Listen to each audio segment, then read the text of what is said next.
We've got half an hour, we've got a lot to get through. I'm going to make most of the opportunity, so I'm going to start straight away if that's okay. Tom Tugendhat, Conservative MP, former Security Minister. There's an opportunity right now. The US administration seems to be slightly disengaged, shall we say, or playing the long game with Ukraine.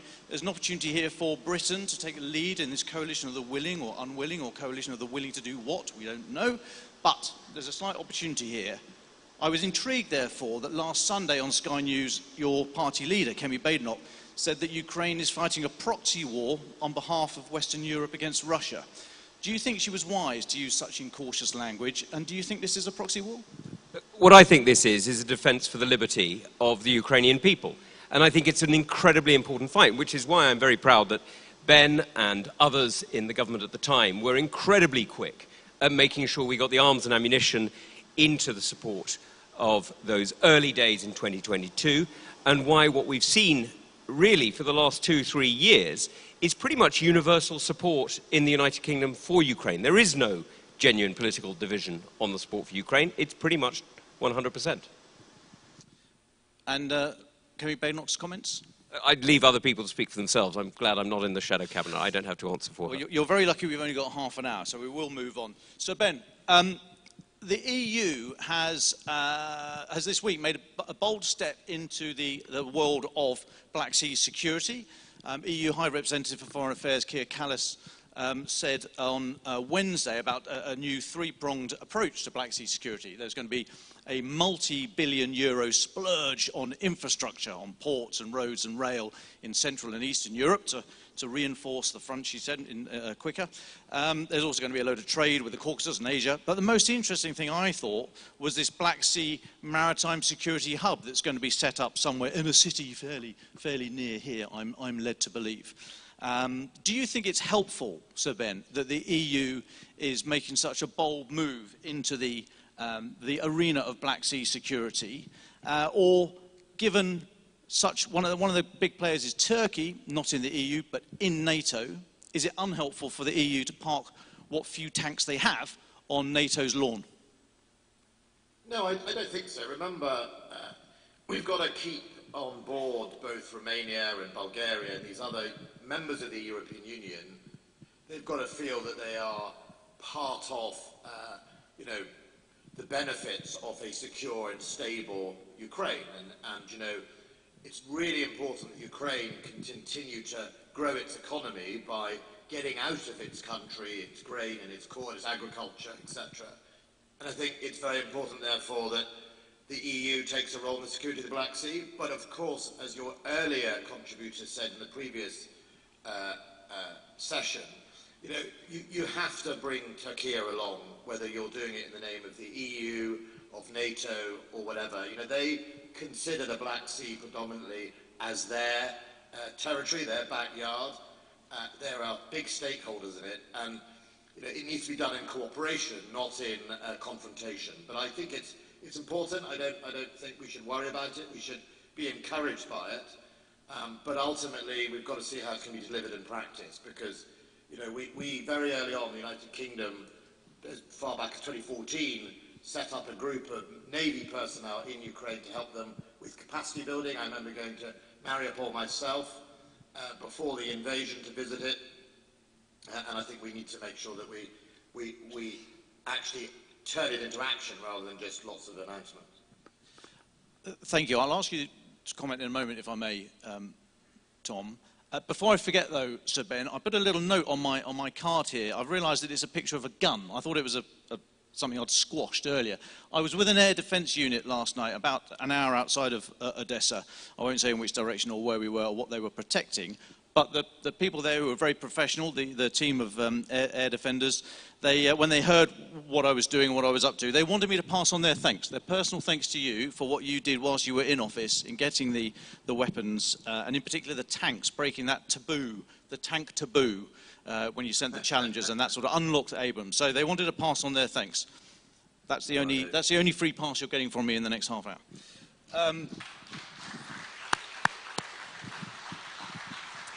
There should be more to come, and what I would say is there's a lesson coming out of the White House, which is when Donald Trump talked about switching off our intelligence, or the intelligence, what I think he didn't really realise in today's world, the generation of intelligence is not the sole state monopoly of the United States. And it was very, very apparent that with a little bit of effort and work, I got alongside. Within 24 hours, we managed to basically switch on commercial intelligence back and made the difference. So I think that's something that we should notice, that there's still, the support can't be one-off, it has to continue.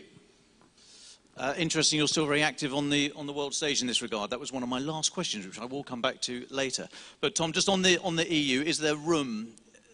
Can it be an overcrowded market, the provision of security in the EU regarding the Black Sea? No, it can't. The reality is every country in, I was going to say Eastern Europe, but actually, let's be honest, in Europe is threatened by Russia in different ways. You know, you'll remember the Skripal's attack in the United Kingdom, in Salisbury, the attack on Litvinenko, and many others besides. The reality is Russia is exporting violence to everyone.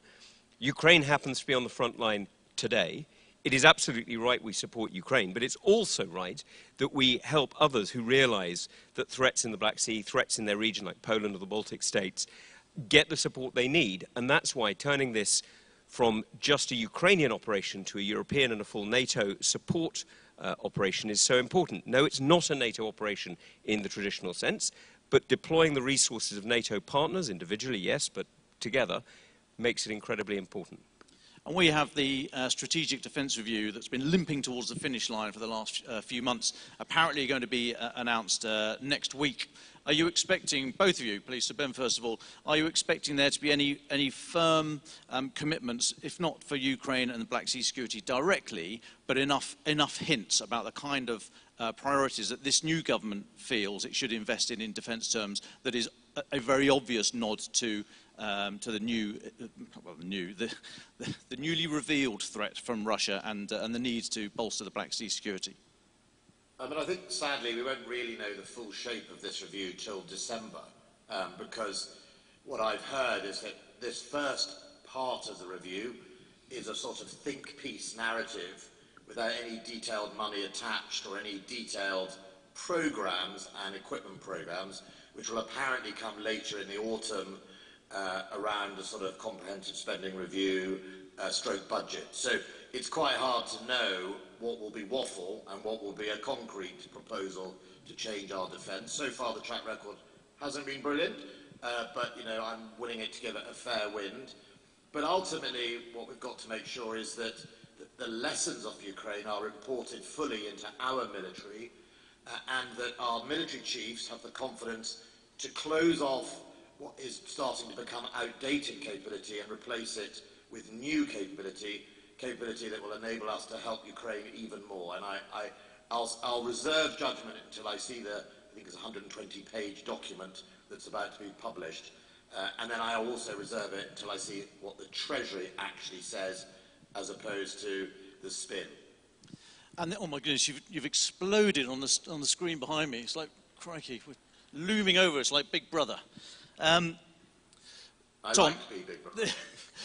That's an important point about the Treasury, isn't it, Tom? Because the current government, obviously not your party, but the current government has committed to reaching 2.5% of GDP spent on defence in the UK. However, the message very strongly, very, very strongly, from a number of places I've spoken to, is that in the NATO conference next month in The Hague, 25th, 26th of next month, the call is going to be 5%, 3.5% on hard metal, and 1.5% on what was described as additional defence spending, i.e. infrastructure. But yeah, all necessary stuff, intelligence services. Exactly, security and intelligence. So can Britain, if there is this opportunity now for Britain to show some leadership in this coalition of the willing, or the future emerging security architecture in Europe, can Britain go to 5%? Yeah, look, Britain doesn't, not only can, it must, when you include all of that. Because the reality is, when you look at our intelligence spend, when you look at the various other elements that we're spending on, we simply don't have a choice as to protecting ourselves. This isn't some sort of vanity project. This isn't about, you know, some sort of ego trip for defence manufacturers. This is about keeping Britain and our allies safe. And to Ben's point about defence spend, the defence spending question, this will be my 5th SDR of various kinds. My first ones were when I was the military assistant to the Chief of the Defence Staff. And all I can say is I've read a lot of nice words. I've also seen budgets shrunk. And the hardest thing that we've got to do is to make some real choices, because the real choices are what kind of a defence force are you trying to build? Are you trying to build the kind of defence force that was quite useful in the 1980s, or are you trying to build a kind of defence force that Ukraine has shown is absolutely essential in 2025? Now, I think we need to be investing here. We need to be making sure we're learning off Estonia's cyber capabilities. We're learning off Ukrainian tech capabilities. There's a huge amount that we should be learning off our partners. So this isn't just about money. This is about some really serious strategic choices. And at the moment, you know, I wait to be better informed when this document is published, but at the moment there's no obvious determination to make those difficult choices. Difficult choices. On difficult choices and obvious determination, Ben, Wednesday, another busy day. Kaja Kallas, as I say, outlined the new EU Black Sea security mechanisms. But Friedrich Merz, new Chancellor of Germany, he was talking about Taurus, the cruise missiles, and he was asked whether Taurus would now be on the way to Ukraine, and he said it was within the realm of possibility. Not a very equivocal answer. Why do you think he couldn't just say yes? And would you like to have heard him just say yes? Well, look, in opposition, or when he was in the run to the Chancellor, he said yes. And one of my strong criticisms of his predecessor was he didn't have any concept of how deterrence works.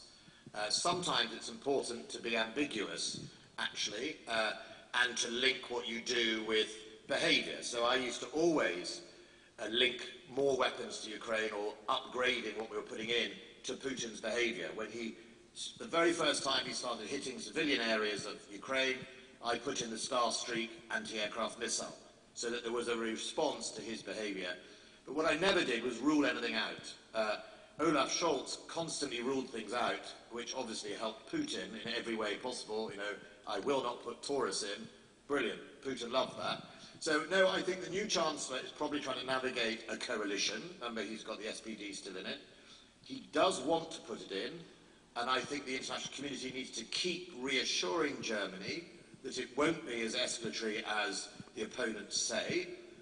The very first time I put in Storm Shadow, in fact authorised its use, we didn't make a big deal of it. It just arrived one morning quite early in an airbase, if I remember rightly, in a Russian airbase, and then they realised what was happening. So I think, be a bit ambiguous. It just arrived. Well, with a bang. But I think the reality is, I don't think he has anything to fear. We belong to a big alliance. You know, Russia has constantly ignored all rules of war, and, you know, for every action there must be a reaction. And I would say to him, he has my support. I think he wants to do it, but we should do it sooner rather than later, so that Putin can't exploit the time. But being ambiguous is part of deterrence. And Tom, isn't that the point, that Taurus is now no longer just a weapon? It is a metaphor for political will and support. So let's say if Germany sends 2, 5, 10, I've absolutely no idea of the numbers, but it almost doesn't matter. It's the direction of travel of this new Germany, biggest economy in Europe, right at the centre of all these defence and security issues that are coming to the fore. Is Taurus now beyond just a mere weapon? Look, I agree with Ben. I would like to see Friedrich Merz delivering it and making that long speech that was given at the Zeitenwende speech become reality, because we heard Germany, rather like those SDRs I was talking about, using all the words but making none of the actions. Well, now Germany has, I think, got a leader that understands, really understands the threat that Germany is under, and you've got a government in Poland that is investing because they understand. You've got a whole series of European states who truly understand the threat that we are all dealing with. And so I think this isn't like 2 or 3 years ago when Ben and a few others were alone in making sure that we were able to do the things we were able to do. And in fact, Germany refused us overflight rights for some of the missiles that we were trying to get in. This is now a different Europe, and I'm very glad that Merz is talking about it. Let's hope he can get his coalition over the line on it, because it's absolutely essential, not just for Ukraine and not just for the UK, but for Germany too. Now, looking at the diary, Ben, the next big event, other than dinner tonight, of course, is Monday, these quote-unquote peace negotiations, in lots of inverted commas, because I don't think there's much will on Russia's behalf to negotiate any kind of meaningful peace. What do you see as the best possible outcome that can come from Monday, and the worst, and then finally what the most realistic is that we should expect from Monday? Well, I think what we need to try and reverse is what happened literally on day one of the US administration, which was Donald Trump's messaging gave hope to Putin. And a large part of this dreadful war has actually been a battle of resolve and a battle of hope. And at the beginning, so many people underestimated Ukraine. So many people didn't think it would survive long, wouldn't be able to defeat this massive Russian army. At every stage, people underestimated the Ukrainians, and it was always my mission in my department at the time to say we've got to give Ukrainians hope that they can defend themselves, and hope that the international community will stay with them.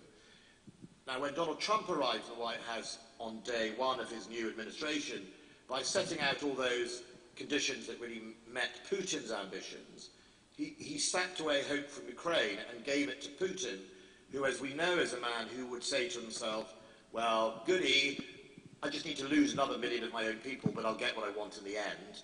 I hope that these peace negotiations, every time Russia is exposed as basically being fake at these meetings, which we all know they are, or indeed just refusing, that what happens is the United States' language changes, and we return that hope back to the international community in Ukraine, that there is going to be a response and we're not going anywhere. And if we can do that, then I think Putin will actually maybe finally get the message that he has to make concessions and that he's actually not on the winning ticket. But at the moment, he will feel a little bit he is because of the language of the White House. I think we can reverse that, but the best way to do that is actions, not words. Tom, same question. Best, worst, most realistic outcome from Monday, because of course we saw how Russia will try and do anything not to get to negotiations. We heard those comments from Sergei Lavrov just a couple of weeks ago saying that, so when the Pope offered to host peace negotiations, Lavrov said the Pope would be uncomfortable hosting Ukraine and Russia because they are Orthodox the Ukrainians are, of course, in communion with the Catholic Church, but Lavrov is denying that because he claims the whole of the Russian sphere of influence, as he calls it, but independent countries. But yet another way of saying we'd love to turn up to these peace negotiations, but we don't want the Pope to be uncomfortable. The Pope looks supremely comfortable. You know that Lavrov is lying when his lips move. I mean, this is a guy who cannot sit straight for being dishonest. He has been so serially dishonest for his entire life that he's completely irrelevant to any negotiation, except for the fact that Putin sends him out as some dog to be kicked. Well, some dog. He's just a poodle. Ignore him. The reality is what Putin wants is he wants the peace of the grave. That's all he wants. He wants either to repeat Bucha and Irpin again, but over the whole of Ukraine, and he's quite willing to see millions of his own young people, mostly from those poorer eastern areas of Russia, be murdered. He's perfectly happy to see the entire destruction of many people in Russia in order to achieve it. What we need to do is make sure that he realizes, and more importantly, those around him realize, that that's not going to work. Now, we have a very simple choice in these talks. Do we stand up for countries that are standing for freedom? Or do we bow to a dictator whose appetite will only grow the more he eats? I think it's a very simple answer. We know what's going to happen in these negotiations. There's no surprise. There's absolutely no doubt. They're going to be a complete joke and a total waste of time.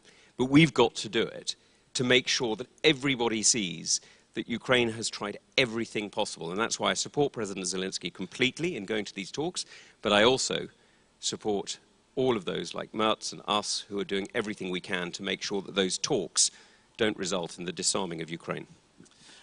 And I said Monday was going to be a big day. Of course, in the early hours of Monday, we're expecting to get the results from Poland's presidential election, which is on a knife edge, this second round of votes. So Mr. Trzaskowski, who is Donald Tusk's favoured candidate, if he doesn't get in, then Donald Tusk's agenda will sort of just get gummed up and it won't progress. I'm not quite sure I buy that. Look, don't play politics in other people's democracies, and the Poles will make the decision that's right for Poland. But one of the things that Poland has realized very, very clearly over the last few hundred years is that when Russia starts to become expansionist, it doesn't threaten Poland, it destroys Poland. And the Poles realize that. That's why Poland's spending 4–4.5% on defense today. That's why, one of the reasons why Polish support for Ukraine has been so strong. This isn't, for them, some sort of foreign war. This is truly existential. You know, let's not forget, it was Russia that invaded Poland in 1939 alongside Germany. It was Russia that destroyed Poland in the century before. You know, this is a very, very consistent threat to Poland, and I think the Polish people realize it. Ben, do you agree with that? I mean, Poland has been a stalwart ally. How was Poland when you were in post working with them? Look, Poland's one of Britain's oldest allies. I think 150 years we've worked together and been allies. I think Tom's point is exactly right. No, that most of those countries in the East, including Scandinavian countries like Finland and Sweden, the penny dropped a long time ago. They get it, right? They understand it. And in fact, when I was trying to build an international coalition just before the invasion, you know, I remember saying to the EU, look, when Sweden and Finland, so not usual suspects, when Sweden and Finland are really worried by the behaviour of Russia, then you should listen, right? It's you know, they don't have, I mean, Finland maybe does, but they don't have the same traditional recent antagonism that obviously the Eastern Europeans quite rightly have with Russia. So I think, you know, the penny has dropped. We need to all get on board and support it. The Poles, I don't think it matters who wins at the moment in Poland, and as Tom said, it's not really for us. You know, the previous government, which I work very closely with, were incredibly supportive of our actions and their actions. And let's not forget that the big Polish hubs that are helping Ukraine right now were established under the last political party that ran Poland. So I don't think we should be distracted by that. I think we should just help and support Poland and those other countries who are starting to get more anxious at the moment by the behaviour of Russia up on places like the Finnish border.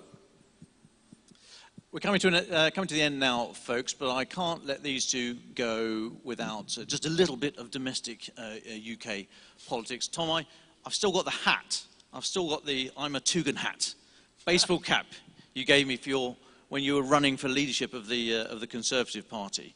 Do I need to hang on to it? Is there any more political ambition there? No, you don't. You need to be very conscious that what we're going through in the UK is a moment of some really serious turmoil. And there are many reasons for it, but one of them is to do with the way that the economics of the UK are currently working and the unfairness between different communities and different groups who feel left out.